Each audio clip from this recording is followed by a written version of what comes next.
မင်္ဂလာပါခင်ဗျာကျွန်တော်တို့အားလုံးမှာအောင်မြင်ခြင်းတဲ့အိမ်မက်တွေရည်မှန်းချက်တွေကိုယ်စီရှိကြပါတယ်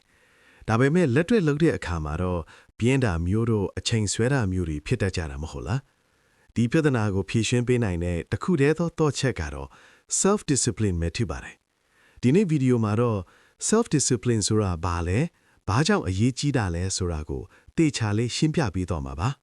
Okay အယူရှင်းဆုံးပြောရရင်တော့ဗျာ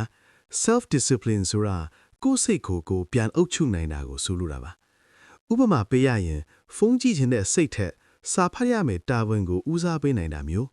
အိတ်ချင်စိတ်ထက်လေ့ကျင့်ခန်းလုပ်ရမယ်အစီအစဉ်ကိုတကယ်လုပ်ဖြစ်အောင်လုပ်နိုင်တာမျိုးပေါ့လူအများစုက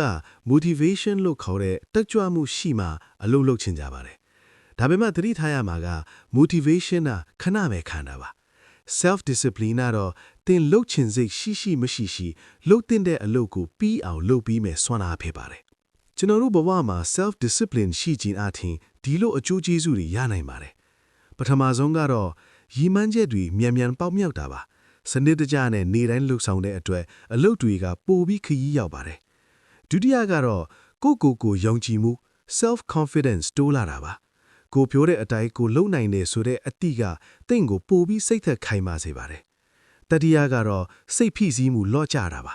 အလုပ်တွေကိုအချိန်ဆွဲမထားတဲ့အတွက်နောက်ဆုံးမိနစ်မှာအလောကကြီးလိုရတဲ့ဒုက္ခကနေကင်းဝေးစေပါတယ်ဒါပေမဲ့ self discipline ရှိဖို့ဆိုတာတညတည်းနဲ့တော့မဖြစ်နိုင်ပါဘူးဒါကြောင့်ဒီအချက်၃ချက်ကနေအခုပဲစတင်ကြည့်ပါပထမတစ်ချက်ကတော့သိငယ်တဲ့အရာကနေစပါမနဲ့အိယာထားတာနဲ့အိယာကင်းသိတာမျိုးလို့သိငယ်တဲ့အလေးအထားကနေစတင်ပါဒုတိယတစ်ချက်ကတော့အနှောက်အယှက်တွေကိုဖယ်ရှားပါအလုံးလုံးနေချိန်မှာဖုန်းကိုအဝေးမှာခဏထားလိုက်ပါတတိယတစ်ချက်ကတော့ကိုပြန်သုံးသပ်ပါ